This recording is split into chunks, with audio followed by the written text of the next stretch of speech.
Ex-convict's mail-order bride is Irish widow with nothing left but together they build everything. Can a man in prison for a crime he didn't fully commit find redemption in the arms of an Irish widow, fleeing famine and heartbreak when two broken souls meet through a mail-order bride advertisement? In 1870s California, they discover that sometimes the greatest love grows from the deepest pain. Hit that like button and subscribe for this powerful story of second chances, forgiveness, and the courage to trust again. The letter trembled in Declan Murphy's calloused hands as he read it for the 10th time. After 3 months of waiting, someone had finally answered his advertisement.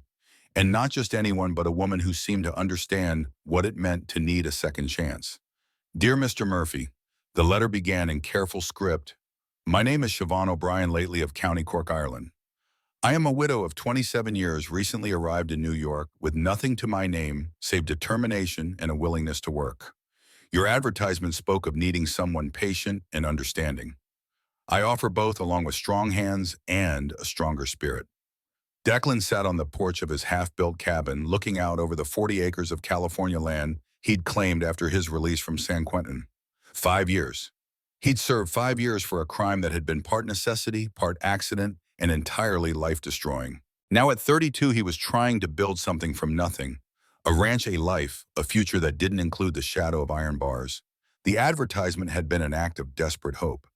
Man with past seeks woman with patience. Have land and ambition. Need partner for ranch and on life. Must be willing to see beyond yesterday to tomorrow. He'd been honest about having a past, though not specific about what it entailed. Most women would run when they learned the truth, but Siobhan's letter suggested she had her own shadows to outrun. I do not seek love, she had written, for I have buried that with my husband and child in Irish soil, but I seek purpose, partnership, and perhaps in time peace. If you can offer these things, I can offer loyalty, hard work, and companionship without judgment.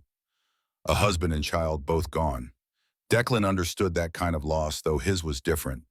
The loss of who he'd been before that night when everything went wrong. He wrote back immediately, sending money for her passage to California. It would take most of his savings, but what good was money without someone to share the burden and the dream? 6 weeks later, Declan stood at the Sacramento station, hat in hand, watching passengers disembark from the Transcontinental Railroad. He'd bathed, shaved, put on his cleanest shirt, trying to look respectable, though he felt the stares of those who recognized him. The story had been in all the papers during the trial. Even 5 years later, some remembered. Then he saw her. There was no mistaking Siobhan O'Brien. She carried herself like someone who'd walked through fire and come out the other side. Red hair pulled back severely, green eyes that held depths of sorrow, a worn brown dress that had been mended multiple times but kept clean. She was thin, too thin, with the hollow look of someone who'd known true hunger. Their eyes met across the platform, and Declan saw the moment of recognition followed by assessment. He knew what she saw. A tall man made lean by prison, dark hair touched early with gray-blue eyes that couldn't quite hide the wariness of someone who'd learned not to trust. His left hand bore scars from prison labor, and he stood slightly favoring his right leg, broken during a fight he hadn't started, but had been forced to finish.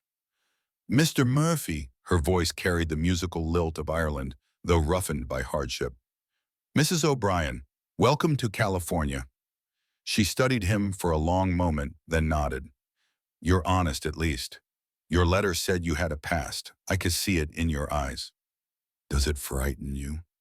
Everything frightens me, Mr. Murphy. I've learned to walk forward anyway. It was the most honest greeting he could have hoped for. The ride to his land took 3 hours by wagon. Siobhan sat beside him, taking in the California landscape. So different from Ireland's green hills. It's very brown, she observed. It's summer. Come winter, after the rains, it turns green. Different from Ireland's green, but green nonetheless. You've been to Ireland? No, but I've known Irishmen, plenty in... He stopped. In prison, she supplied calmly. You might as well say it. We'll be married after all. Secrets make poor foundations. Declan glanced at her, surprised by her directness. Yes, in prison. 5 years in San Quentin. For what? Robbery or attempted robbery. It went wrong. He waited for her to demand he turn the wagon around, take her back to the station. Instead, she asked, Did you do it? I was there. I held the gun, but I didn't shoot anyone. That was Jake Thornton, my partner. He's dead now, hung for murder. I got 5 years as an accomplice. Why did you do it? It was a question no one had asked during the trial. They'd all assumed greed. My sister was dying. Consumption. There was a doctor in San Francisco who said he could help, but it cost more money than I'd see in a lifetime of honest work. So I made a dishonest choice. Did she live? No, she died while I was awaiting trial. Never even knew I'd been arrested. They rode in silence for a while, then Siobhan spoke. My husband died of fever. My son, Colum, died 2 days later. He was 3. I sold everything to bury them properly, then used the last coins to buy passage to America. I thought I was coming to opportunity. Instead, I found only closed doors and men who thought a widow alone meant availability. Is that why you answered my advertisement? Partly, but also because you asked for patience and understanding, not beauty or youth or dowry. Those are the words of someone who knows what it means to need grace. They crested a hill, and Declan's land spread before them. 40 acres of grassland with a creek running through it. Redemption Creek, he'd named it, though he hadn't told anyone that. A half-finished cabin sat near the water, along with a small barn and the beginning of fence lines.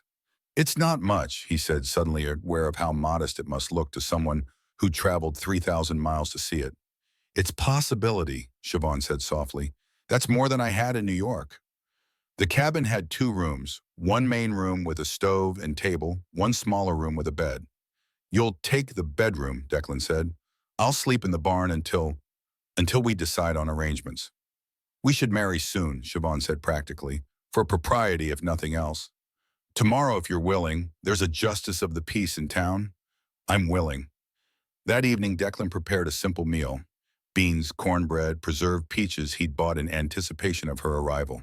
Siobhan ate slowly as if relearning the act of having enough food. Tell me about the ranch, she said. What are your plans? Cattle primarily, maybe some horses. The land's good for grazing and the creek means water year-round. I've saved enough for a small starter herd. You'll need help. I was hoping, that is, if you're willing. Mr. Murphy, Declan, I didn't come 3,000 miles to sit idle. I can work cattle. We had them in Cork before the famine. I can mend, fence, tend garden, whatever needs doing. It'll be hard work. Hard work is living. Sitting still is dying. She looked at him directly. I've done enough dying. I'm ready to live again, even if I don't quite remember how. That night, Declan lay in the barn staring at the stars through gaps in the roof.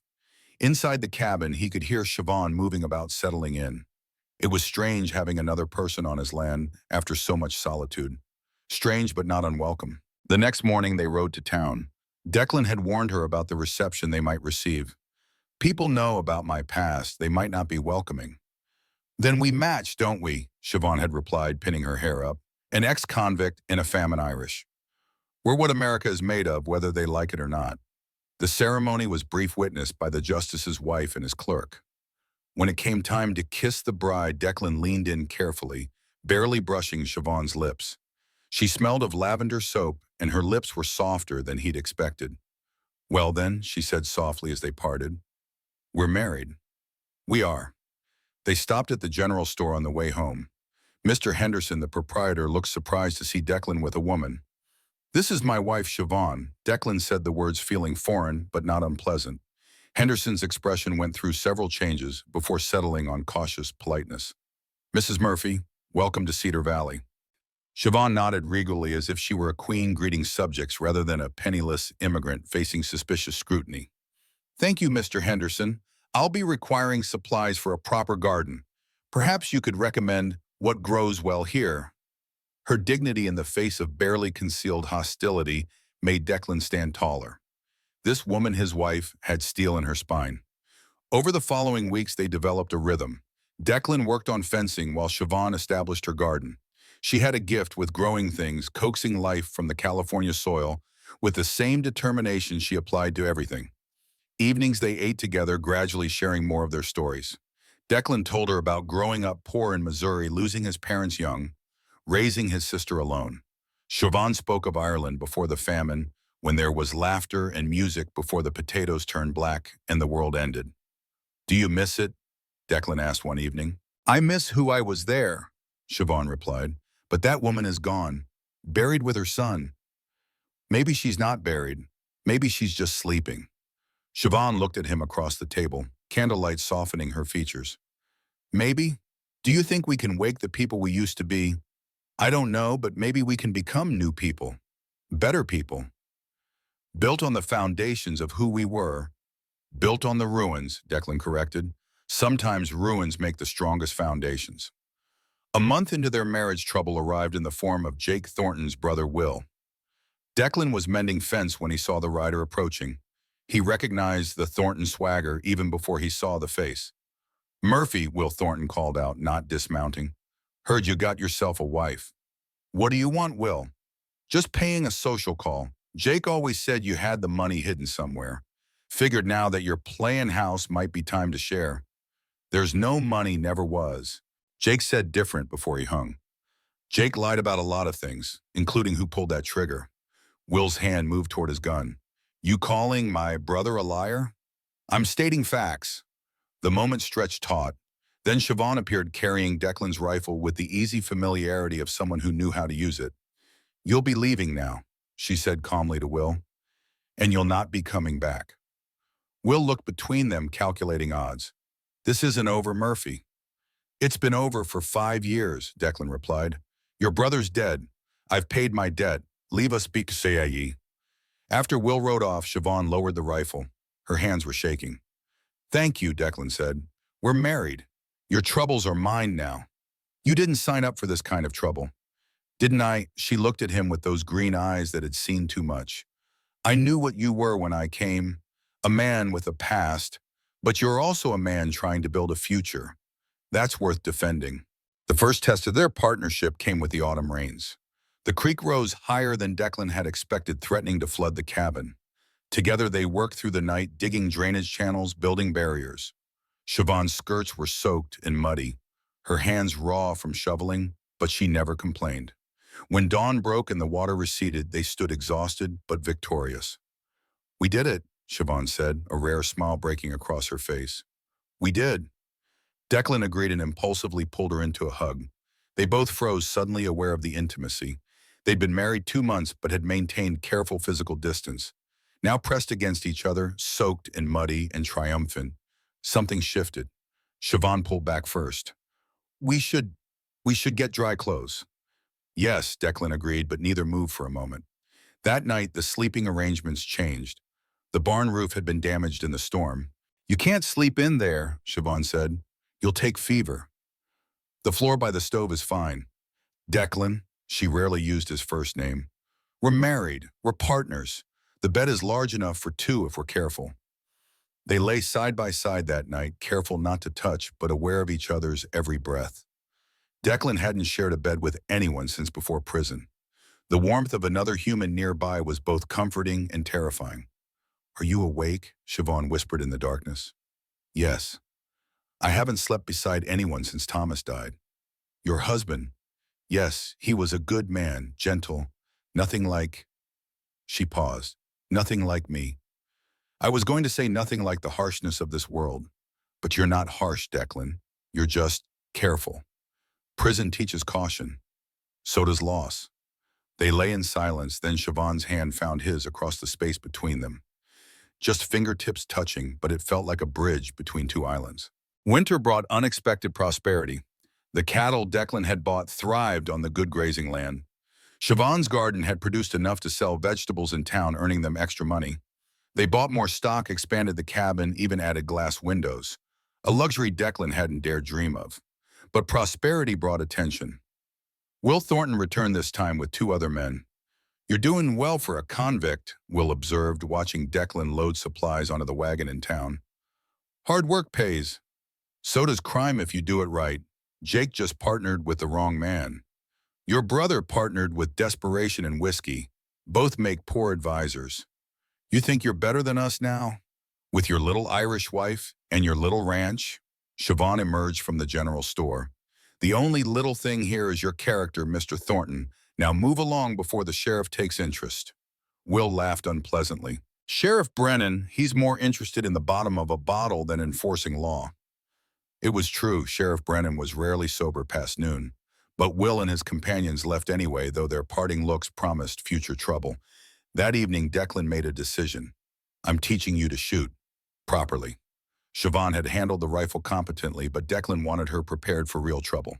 They spent hours practicing Declan standing behind her, adjusting her stance, his hands over hers on the weapon. The closeness was necessary for instruction, but it was also becoming something else, an excuse to touch, to be near. You're a quick learner, he said as she hit the target dead center. I have a good teacher. She turned in his arms, the rifle lowered. They were very close, close enough that he could see the gold flecks in her green eyes. Siobhan, I know we agreed this was a business arrangement, she said softly, but arrangements can change. You said you'd buried your heart with your family. I did, but hearts like seeds sometimes sprout again in new soil. He kissed her, then really kissed her, not the brief brush of their weddings, but something deeper, hungrier. She responded, her arms coming around his neck, the rifle forgotten. When they parted, both breathing hard, Siobhan smiled. Well then, is this what you want? Declan asked. I'm not. I can't promise to be an easy man to love. I'm not an easy woman to love either, but maybe two difficult people can find something simple together. That night, they became husband and wife in truth as well as law. It was tender and desperate in equal measure, two people relearning what it meant to be vulnerable with another human being. Afterwards, Siobhan traced the scars on Declan's back, marks from a guard's whip in prison. Does it hurt? She asked. Not anymore. Not with you here. She told him about the crossing from Ireland, the ship's dark hold where people died daily, where she'd held a stranger's baby while the mother passed, singing Irish lullabies to calm the child's cries. You're stronger than you know, Declan said. We're both stronger than we knew. Maybe that's why we found each other. Spring brought new life in multiple ways. The ranch had its first calves. The garden burst with growth, and Siobhan realized she was pregnant. She told Declan on a morning when the wildflowers had turned the hills purple and gold. Are you certain? I am. Are you happy? Declan pulled her close, his voice rough with emotion. I never thought I'd have this. A wife, a child, a real life. Yes, I'm happy. Terrified, but happy. I'm terrified too, Siobhan admitted. After losing Colum, I swore I'd never. But here we are. Here we are. They stood together, looking out over their land, no longer his land, but theirs, and allowed themselves to hope. But hope in the frontier was always fragile. Will Thornton hadn't forgotten his grudge. He'd been planning waiting, and now he struck. Declan had gone to town for supplies, leaving Siobhan at the ranch. She was working in the garden when she heard horses. 3 men, Will in the lead. Mrs. Murphy, Will said with mock courtesy. Where's your husband? Not here. Perfect. We'll wait inside. You'll wait nowhere. Get off our land. Will dismounted, his hand resting on his gun. You know, Jake told me something interesting before he died. Said Murphy had hidden gold from a job they did before the bank. Said he was saving it for his sick sister. There's no gold. Maybe, maybe not, but you're going to help us look. Siobhan's hand went to her stomach protectively. I'll do no such thing. Will noticed the gesture, his smile widening. Well now, Murphy's got himself a family started. How nice. Be a shame if something happened. The threat was clear. Siobhan's mind raced, calculating options. The rifle was inside too far, but the pistol Declan had given her was in her apron pocket. There's nothing here but what we've built with honest work, she said, her hand sliding toward the pocket. Honest work, Will scoffed, from a convict and immigrant trash. The insult to Declan sparked something fierce in Siobhan. She drew the pistol smoothly, just as Declan had taught her. Leave now. Will and his men froze. They hadn't expected the Irish widow to be armed and dangerous. You won't shoot, Will said, but uncertainty colored his voice. Won't I? I've buried a husband and child. I've survived famine and crossing an ocean in a coffin ship. I've married an ex-convict and made a life from nothing. You think I won't protect what's mine? The standoff might have ended badly, but the sound of approaching hoofbeats interrupted. Declan appeared riding a hard rifle already in hand. He'd seen the strange horses from the road. Step away from my wife, he said, his voice deadly calm. Will and his men were outnumbered now, and Siobhan had proved she wasn't helpless. They backed toward their horses. This isn't over, Will said. Yes, it is, Declan replied. You come here again, they'll find you in the creek. That's not a threat. It's a promise. After they left, Declan pulled Siobhan into his arms. Are you hurt? No, but Declan, they'll be back. Men like that don't give up. Then we'll be ready. But Siobhan had a different idea. That evening, she proposed a solution that surprised him. We need allies. The other ranchers, the townspeople. We've been keeping to ourselves, but that makes us vulnerable. They don't trust me. Ex-convict, remember? Then we make them trust us. We help when needed, join the church, become part of the community instead of apart from it. It went against Declan's instinct to keep his head down, but he saw the wisdom in her words. The opportunity came sooner than expected. The Martinez family's barn caught fire in the night. Declan and Siobhan saw the flames from their cabin and rode to help without hesitation. They worked alongside other neighbors through the night, saving what they could. Gracias, Senor Martinez said afterward, gripping Declan's hand. You are good neighbors. It was a start. Over the following weeks, Siobhan made a point of attending church, joining the ladies' sewing circle, bringing vegetables from her garden to share. Declan helped other ranchers with difficult work, never asking for payment, only for the same help when he needed it. Slowly, the community's perception shifted. The ex-convict and the Irish widow became Declan and Siobhan Murphy, good neighbors, hard workers, expectant parents. When Will Thornton returned with 5 men this time, intending to take by force what he couldn't find by stealth, he found more than he bargained for. Declan and Siobhan weren't alone. Word had spread through the valley that trouble was coming. 7 neighboring ranchers were waiting with them, rifles ready. Seems you've made friends, Murphy, Will said, his bravado diminished. Seems you've overstayed your welcome in this valley, Sheriff Brennan said, stepping forward. He was sober for once, badge shining. I've been looking into you, Thornton. Wanted in Nevada for cattle rustling. These good folks here are witnesses to you threatening the Murphys. Will looked around at the assembled crowd, Mexican ranchers, German farmers, American cowboys, and in the center, an Irish immigrant and an ex-convict no longer alone. This isn't worth it, one of Will's men muttered. Will's face contorted with rage, but he was outnumbered and outmaneuvered. You win this round, Murphy. I win every round, Declan replied. I have something to protect now. Will and his men left the valley that day and didn't return. Weeks later, news came that Will had been shot in a card game in Nevada. The last ghost of Declan's past was laid to rest. Summer brought the birth of their daughter, whom they named Grace. For the grace we've both been given, Siobhan explained, holding the tiny bundle. Declan, who'd thought himself too damaged for such tenderness, found himself weeping as he held his child for the first time. She's perfect, he whispered. She's hope, Siobhan corrected. Our hope made flesh. The ranch prospered. They bought adjacent land, hired help, built a larger house. But they kept the original cabin, a reminder of where they'd started. 5 years passed. Grace grew strong and wild with her mother's red hair and her father's blue eyes. A son followed named Thomas for Siobhan's first husband, a gesture that touched Declan deeply. You don't mind, Siobhan had asked. He was part of who you are. Without him, without that loss, you might never have come to California. We honor the past even as we build the future. One autumn evening, they sat on the porch, watching their children play by Redemption Creek.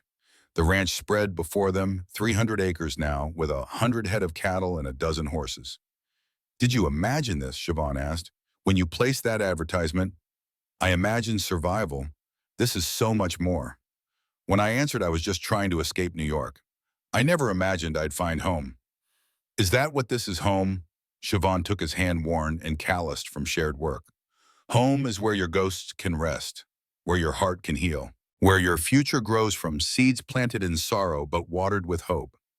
Poetry from a rancher's wife, truth from a woman who's learned the difference between existing and living. That winter, a letter arrived from Ireland. Siobhan's sister, whom she'd thought dead in the famine, had survived and tracked her to California. She wants to come, Siobhan said, tears streaming down her face. Her husband died. She has 2 children. Then they'll come, Declan said immediately. We have room. You do that? Take in more Irish refugees. I'd take in anyone you love. Besides, family is family. When Bridget arrived with her children, thin and worn as Siobhan had been, the circle of redemption widened. The ranch became a haven for those needing second chances. Former convicts Declan vouched for Irish immigrants with nowhere else to go, anyone willing to work hard and start fresh. "You've built something special here," Sheriff Brennan told Declan one day. "From a man alone on the 40 acres to this. I didn't build it alone. No, that Irish wife of yours is a force of nature." "She saved me," Declan said simply. "In every way a person can be saved." 10 years after Siobhan stepped off that train, they renewed their vows in the church they'd helped build. The whole valley attended, testament to how far they'd come from the suspicious reception of that first day. "Do you take this man again, knowing all his faults and history?" the minister asked with a smile. "I take him because of his faults and history," Siobhan replied. "They made him who he is, the best man I know." "Do you take this woman with her fierce temper and Irish stubbornness?" "I take her because of those things," Declan said. "They brought her to me and kept her fighting when anyone else would have given up." As they kissed their children giggling in the front pew, the congregation erupted in celebration. The ex-convict and the Irish widow had become pillars of the community, proof that redemption was possible, that love could grow from the rockiest soil. That evening, as the party continued at the ranch, Declan and Siobhan slipped away to the original cabin, now used for storage, but still standing strong. "Do you remember our first night here?" Siobhan asked. "You ate so carefully, like you couldn't believe there was enough food. You kept apologizing for everything. The cabin, the land, yourself. We were two broken people, trying not to cut each other on our sharp edges. And now we're two healed people who help mend each other." They stood in the doorway looking out at Redemption Creek running clear and strong toward the sea. "I never thanked you," Declan said suddenly. "For what?" "For answering that advertisement. For taking a chance on a stranger with a past." "I never thanked you either. For placing it. For offering partnership instead of servitude, understanding instead of judgment." "We're even then." "No," Siobhan said, turning to face him. "We're blessed." Years later, when Declan's hair was white and Siobhan's face lined with laughter, they would tell their grandchildren the story. How Grandpa had made a terrible mistake in his youth, but paid his debt. How Grandma had crossed an ocean with nothing but hope. How they'd found each other through words on paper and built an empire of love from nothing but determination and trust. "Was it hard?" little Mary Grace's daughter asked. "Starting over. The hardest thing we ever did," Declan answered. "And the best," Siobhan added, "because the hardest things often are." When Declan passed first at 73, Siobhan held his hand as he looked out at the land they'd claimed together. "No regrets," he whispered. "None," she agreed. "We did it most store. We built heaven from hell." "We did." His last words were, "Thank you." Siobhan lived 5 more years, long enough to see the ranch pass to their children, expanded to 1,000 acres. She was buried beside Declan, overlooking Redemption Creek, their headstone reading, "Declan and Siobhan Murphy. They found redemption in each other and built paradise from pain." The ranch remains in the family to this day, and Redemption Creek still runs clear. Sometimes locals say you can see 2 figures walking hand in hand along its banks at sunset. An ex-convict and an Irish widow prove that love can bloom anywhere, even in the most unlikely soil, when tended with patience, understanding, and the courage to trust again. In the ranch house framed above the fireplace hangs the original advertisement, "Man with past seeks woman with patience." Below it, in Siobhan's careful script, she had written, "Woman with sorrow found man with hope. Together they discovered joy." And in the end, that's all any love story really is. 2 people choosing to heal together rather than bleed alone, building something beautiful from the broken pieces of who they used to be.